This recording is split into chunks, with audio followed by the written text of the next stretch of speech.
RPA Sur, la democratización de los medios de comunicación es nuestra divisa. Una pregunta primero para el comandante Beltrán.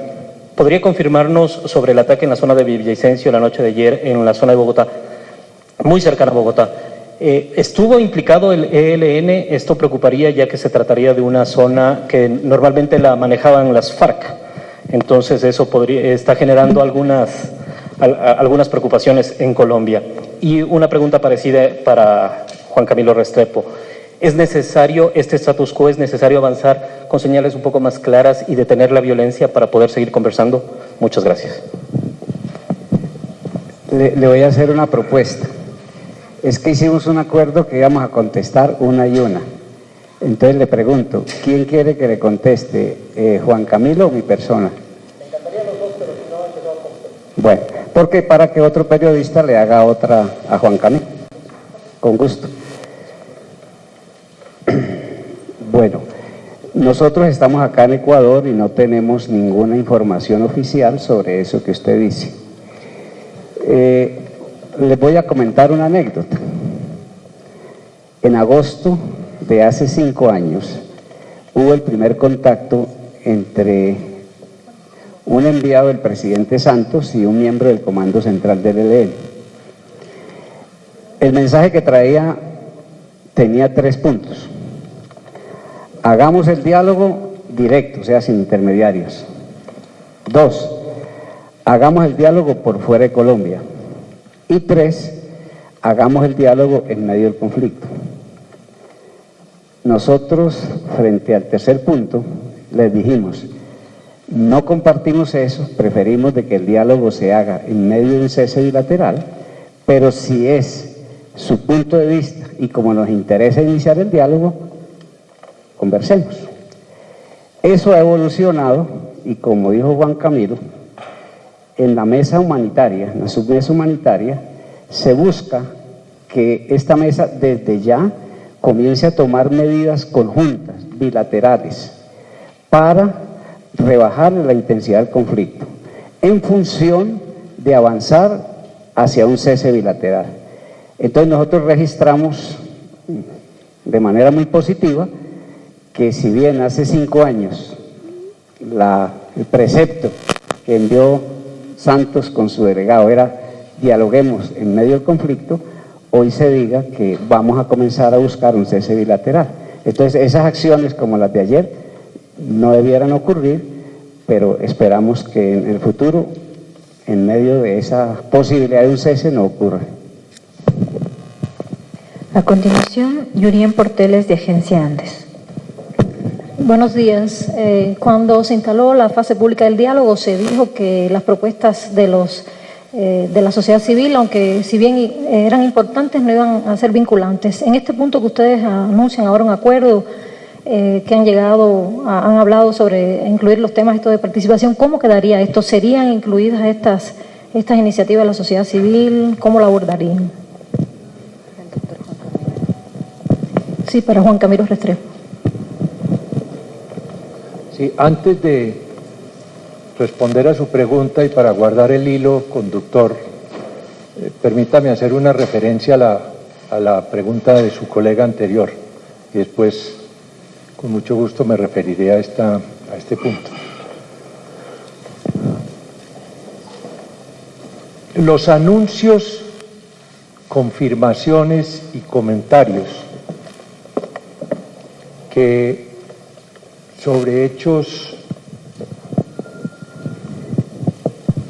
de carácter terrorista o de carácter que agravie los derechos humanos de los civiles en Colombia, corresponde hacerlos a las fuerzas militares del país y a eso nos atenemos.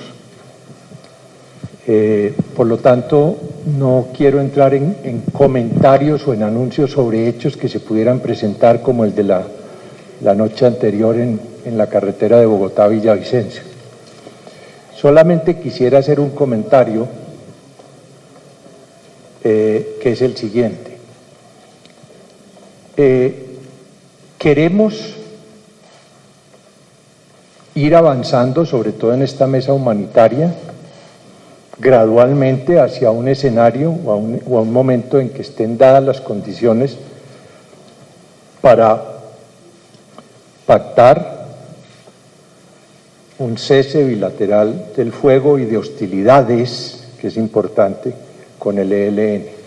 Esa es una de las metas de la mesa de negociación que iniciamos mañana.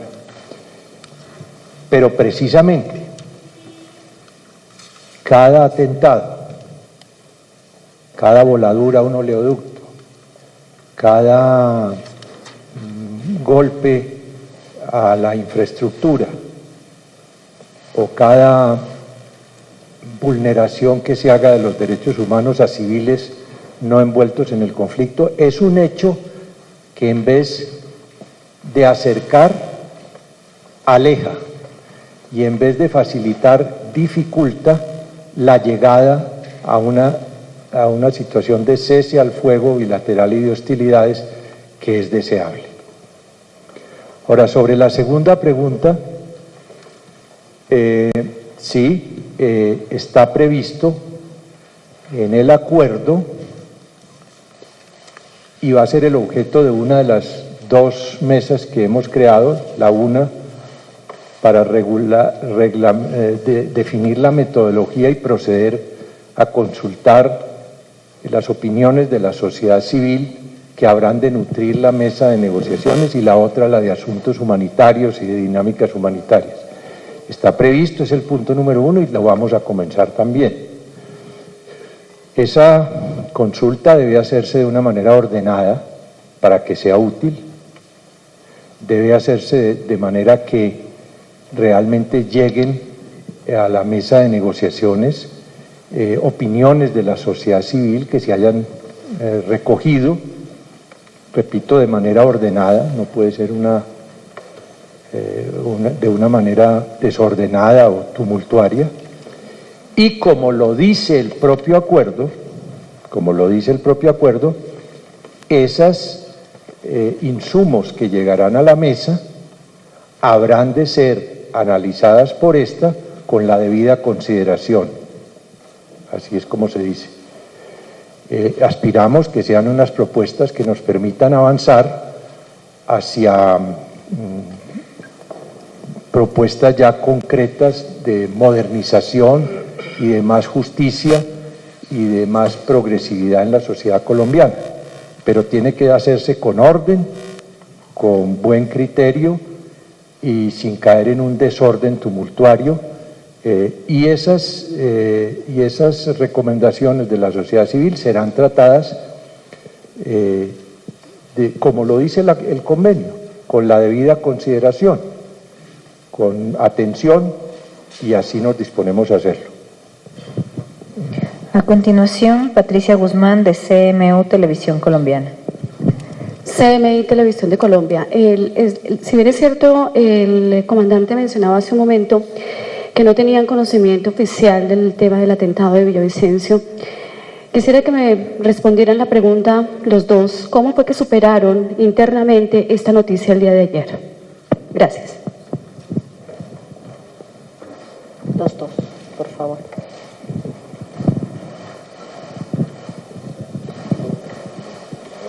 Bueno, pues primero de eso no hablamos en la mesa. Y segundo, nosotros no hemos hecho pronunciamientos. Y tercero, el gobierno sí ha hecho pronunciamientos.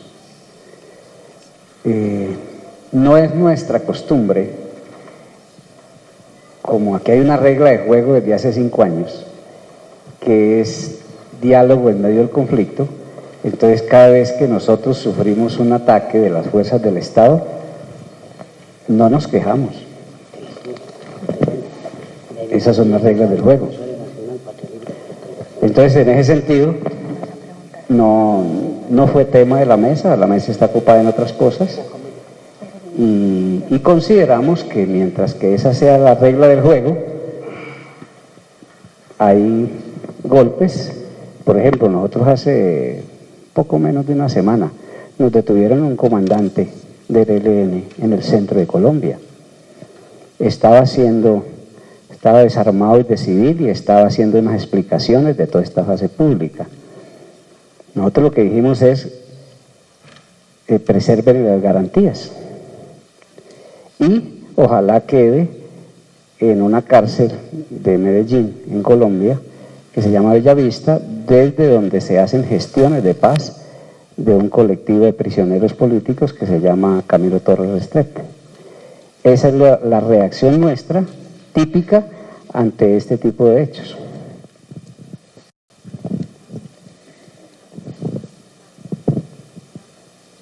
Sí, en cuanto a mi parte, pues quisiera repetir lo que dije hace un momento.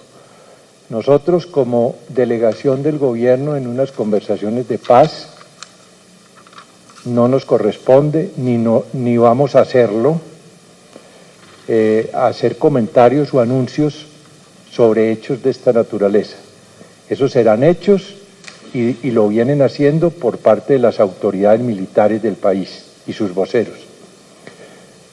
Solamente anoto, en cuanto al proceso de negociación se refiere, que lo ideal es poder entrar, ojalá pronto, en un proceso de desescalamiento, en un proceso donde en vez de haber más atentados, más hechos de fuerza, haya menos todos los días. Eso nos permitirá ir creando escalones de confianza en la mesa de negociaciones humanitarias y poder otear en el horizonte unas condiciones propicias para llegar a un cese al fuego bilateral y de hostilidades, que es a lo que como negociadores aspiramos a llegar.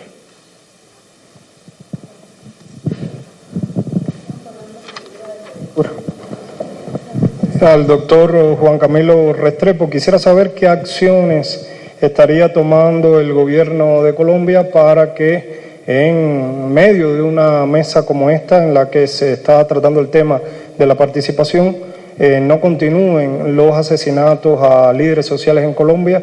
Se habla ya de cerca de 20 asesinatos de líderes sociales y situaciones como la que se presentan hoy en la frontera con Venezuela, donde grupos paramilitares han ocupado el territorio dejado por las FARC, originando nuevas olas de desplazamiento hacia Venezuela.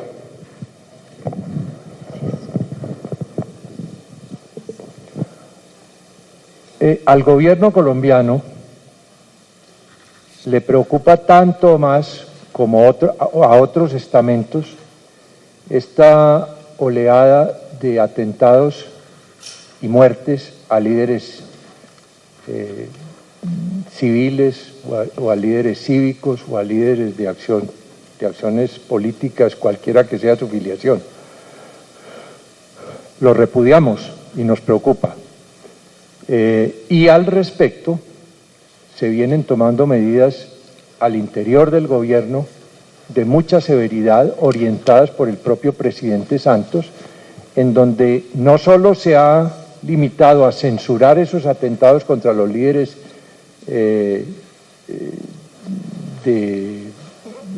civiles y líderes sociales, sino que además de la censura se han establecido una serie de acciones conjuntamente con la Fiscalía y con la Defensoría del Pueblo para judicializar tantos cuantos autores materiales o intelectuales se han venido estableciendo, y ya se han venido estableciendo varios de ellos, a fin de reprimir esta reprochable práctica que se está presentando evidentemente. Y segundo, sobre la situación del Catatumbo, pues yo me atengo de nuevo a las declaraciones públicas que al respecto han dado las autoridades militares del país sobre qué grupos son los que están allí o los que han llegado, y el deseo del gobierno es que se pueda establecer un tránsito de las FARC pacífico, ordenado, sin entorpecimiento en sus marchas hacia los sitios de acampamiento que están señalados. Entendemos que esto ya ha ido avanzando, y una de las dificultades que se había presentado últimamente, que era en el Catatumbo, también quedó resuelta según las noticias que han dado las autoridades responsables, concretamente las autoridades militares en ese respecto. Ya la caravana de las FARC pudo avanzar y está próxima, si es que ya no ha llegado a su sitio de acampamiento, que era uno de los últimos que quedaban por instalar. Este es un hecho muy importante, porque es que en el país estamos viendo 7, 8 mil militantes de las FARC que han llegado a unos sitios de acampamiento, que próximamente entregarán las armas. Es un hecho sin precedentes en la historia de la pacificación de Colombia y como tal hay que mirarlo. Se han presentado algunas dificultades, pero se han venido superando. RPA Sur, la democratización de los medios de comunicación es nuestra divisa.